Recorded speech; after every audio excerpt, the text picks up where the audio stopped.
You can check the freezer. Salam à tous, big up à tous, c'est la vie de Guy Hollande. Donc, nouvelle vidéo aujourd'hui, débrief. Bon, quand je dis débrief, on va pas seulement débriefer le match là parce que nous tous, on a vu, vous avez vu, j'ai vu. Donc, avant de commencer à parler, je tiens d'abord à signaler, donc, comme vous pouvez le voir, j'ai beaucoup d'absence, beaucoup de matchs que je débriefe pas. C'est tout simplement dû à des soucis de santé. Donc, comme vous pouvez le voir, peut-être certains vont remarquer, au niveau de mes yeux, c'est pas comme d'habitude. J'ai des gros soucis. Donc, désolé, désolé. Donc, je peux pas trop m'exposer actuellement.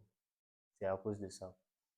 Du coup, pour revenir un peu sur ce qui s'est passé durant mon absence, parce que je vais pas seulement parler du match comme je vous ai dit, hein.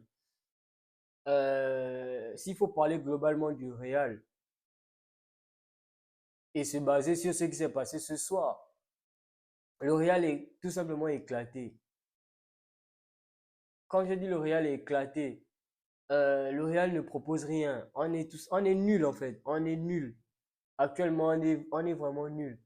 Et limite, c'est ce genre de façon de se qualifier. En fait, on n'est pas fiers. Moi, bon, en tout cas, perso, le supporter que je suis, je préfère même qu'on ne se qualifie pas, à la limite. Parce que si c'est pour produire ce genre de contenu, je pense que si le Barça bat l'Atlético demain, c'est fini pour nous. C'est fini pour nous. Parce que si c'est le Barça qu'on croise, le Barça va forcément nous faire du sale. Forcément. Il y a pas d'autre, il y a pas d'autre chose à dire là. On est éclaté, on est vraiment éclaté. En fait, déjà dans l'animation de jeu, l'équipe, le bloc équipe n'est pas cohérent. En fait, le bloc équipe n'est pas cohérent. Je ne sais pas si c'est l'absence de Ceballos. Je ne sais pas s'il faut déjà aller dans ce genre de débat-là. Que parce que Dani Ceballos n'est pas là, qu'on n'arrive pas à être cohérent dans notre jeu. Je ne pense pas que le Real doit dépendre de ce genre de joueur, un joueur qui n'était même pas censé être titulaire de base. Il y a un gros problème au niveau défensif. Si Rudiger doit jouer tous les matchs, déjà que Rudiger, même quand il est là, souvent prend aussi des tasses. À la base, c'est pas au niveau. Camavinga, latéral gauche, pas. Lucas Vasquez, pardon. Lui, pardon, pardon. Cafu, regarde, c'est compliqué. C'est vraiment compliqué au niveau réel. Et en attaque aussi, souvent, c'est compliqué. Vinicius, il y a des moments, il disparaît complètement. Et à la fin du match, il va venir te faire quelques fulgurances. Et après, on oublie que tout le match, il n'est pas là. En fait, il n'a pas le poids. Il ne porte pas l'équipe comme il devrait le faire. Et c'est vraiment pénible. C'est vraiment pénible ces derniers temps. Le Real, c'est vraiment pas beau à voir jouer. C'est vraiment pas beau à voir jouer. Donc, néanmoins, aujourd'hui, on se qualifie. On est toujours en lice pour la Ligue des Champions. La Liga aussi, c'est pas totalement mort. On attend le Classico, on attend ce que ça va donner. Mais déjà, avec ce que le Real nous montre, il n'y a aucun signe positif. Bon, pour ma part, je ne vois aucun signe positif. Je vois juste que d'ici là, il y aura une période cruciale où on va perdre peut-être le Classico face au Barça. On va nous éliminer en Ligue des Champions et on va tout perdre en une seule période comme ça. Moi, c'est ce que je vois. Maintenant, s'ils arrivent à inverser la tendance, bah, tant mieux. Mais pour le moment, il n'y a rien de rassurant pour moi. Pour moi. Donc, vraiment, aujourd'hui, c'est vraiment pas, je ne trouve pas le Real intéressant. Franchement, je ne trouve vraiment pas le Real intéressant. Et je suis déçu des performances qu'on a. Donc, c'est vraiment pas une analyse sérieuse et correcte que je viens faire. Et j'en suis vraiment navré. Mais avec une équipe qui joue comme ça, qu'est-ce qu'on peut analyser? On est dominé chez nous. On est à domicile, on n'a même pas l'impression d'être à domicile. C'est la société qui fait le jeu, c'est la société qui domine, c'est la société qui propose des choses plus intéressantes que nous. Donc, c'est compliqué. On se qualifie, mais c'est compliqué. Euh, J'écoute des débats disant Ancelotti, c'est la dernière année et tout ça.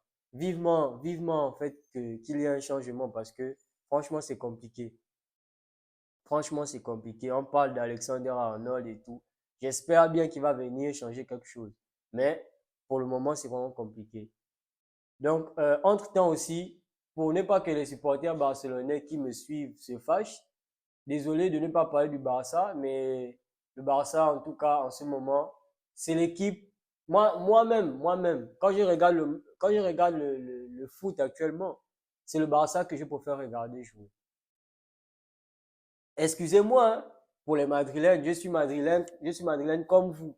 Mais s'il faut se dire la vérité, moi j'attends les matchs du Barça. Sincèrement, moi j'attends les matchs du Barça. Le Barça joue demain, je suis sûr que demain je serai content de les voir jouer. Qui gagne, qui perd ou quoi que ce soit. Moi je préfère les voir jouer. En vrai. Tu sais que Pedri va te faire plaisir, Lamine Yamal va te faire plaisir. En tout cas, collectivement parlant, ils vont te faire plaisir. Forcément, tu auras le goût de voir le foot. Là, c'est pour les gens qui aiment d'abord le foot parce que avant la rivalité, moi, j'aime d'abord le foot. Donc, le Barça, actuellement, bravo, bravo. Je suis vraiment bouche bée pour le Barça actuellement. Donc, demain, le Barça joue contre l'Atlético Madrid. Donc, je vais regarder le match et je vais donner mon analyse au cas où, bien évidemment, si Dieu nous le permet. Et voilà. Donc, à part ça, il y a aussi les matchs internationaux qui sont passés. Bon, c'est les qualifications pour la Coupe du Monde. Je ne vais pas trop m'étendre là-dessus pour le moment. Comme j'ai dit, je serai là pour débriefer la CAN. Donc, pour le moment, je ne parle pas trop des pays. On attend le moment adéquat. Du coup, c'était un peu ça mon petit rappel par rapport à tout ce que je n'ai pas dit qui est déjà passé. Et c'est un peu ça, quoi. Donc, merci pour les personnes qui restent toujours à soutenir, à liker, à partager et qui s'abonnent aussi. Donc, continuez à le faire, ça fait plaisir, c'est important. Et restez toujours en bonne santé. Donc, c'était la vie de Guillaume. Prenez soin de vous et big up à tous.